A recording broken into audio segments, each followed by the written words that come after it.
This is your Monday devotion and bearing one another's burdens. This past week we have experienced people close to us that have lost loved ones. Not just one, but two, but three families affected by the loss of a loved one. It's really important for us to pray for those folks, to offer our sympathy, to lend a listening ear.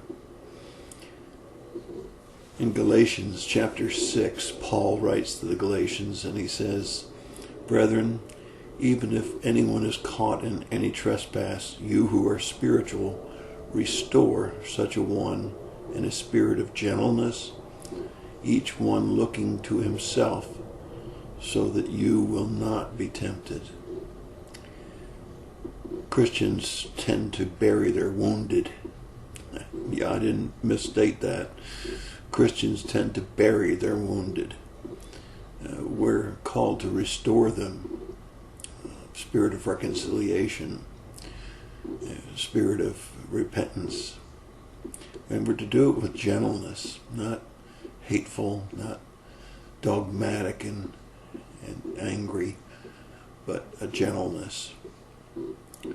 To remember that we too might find ourselves in a fault and might be tempted, and we would want the same thing for ourselves.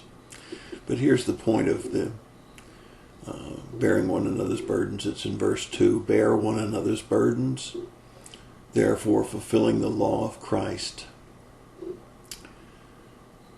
It's important for us to help others. The GoFundMe pages, the American Red Cross, mission trips. Our own youth group was looking for senior adults who might need yard work done during the youth rally that they're having in a couple weeks. And down in verse 5 of Galatians 6 it says, "For each one will bear his own load."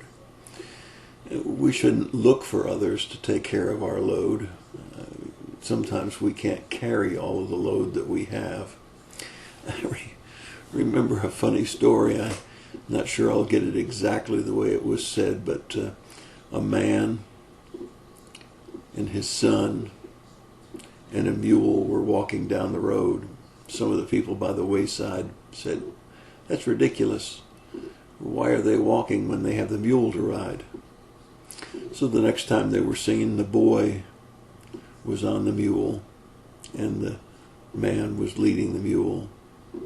And they said, "Well, that boy has no consideration for his father. I mean, he should have his father on that mule."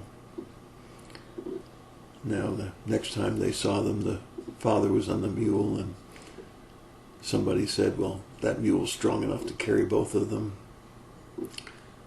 As the next time they were seen, both of them were up on the mule. And somebody said, "How cruel, how terrible to treat the mule in such a way. Both of those people up there on that poor little mule." The last time the boy and the man and the mule were seen, the boy and the man were trying to carry the mule.